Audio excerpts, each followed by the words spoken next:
എന്നിട്ടാണ് മഹാനായ സയ്യിദുനാ ഉസ്മാൻ റളിയല്ലാഹു തആല അൻഹുവിനെ അവിടെ നിന്ന് വധിക്കപ്പെട്ടത്. എന്റെ പ്രിയപ്പെട്ടവരെ, പിന്നെയുള്ള ഭരണം അത്ര നല്ല ഒരു ഭരണമായിരുന്നില്ല. ഇസ്ലാമിൽ വല്ലാതെ പരസ്പരം തമ്മിലടിയായിരുന്നു.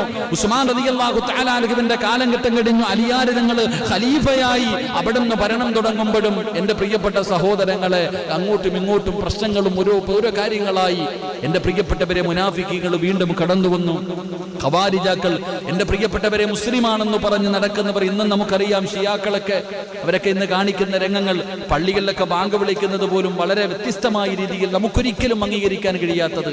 എന്റെ പ്രിയപ്പെട്ടവരെ, വല്ലാത്ത താടി, നിസ്കാര തഴമ്പൊക്കെ ഉള്ളവരാ. പക്ഷേ എന്റെ പ്രിയപ്പെട്ട സഹോദരങ്ങളെ, ഇസ്ലാമുമായിട്ട് യാതൊരു ബന്ധവുമില്ല എന്ന് എത്രയോ ഹദീസുകൾ നമുക്ക് പഠിപ്പിച്ചു തരുന്നു. പ്രവാചകൻ സല്ലല്ലാഹു അലൈഹി വസല്ലമ തങ്ങൾ, അലിയാർ തങ്ങൾ തന്നെ തന്റെ സമൂഹത്തോട് ഓർമ്മപ്പെടുത്തി, അവർ ഖുർആൻ ഓതും, പക്ഷേ തൊണ്ടയ്ക്ക് താഴെ ഇറങ്ങാറില്ല. അവർ ഖുർആൻ അനുസരിച്ച് ജീവിക്കാറില്ല.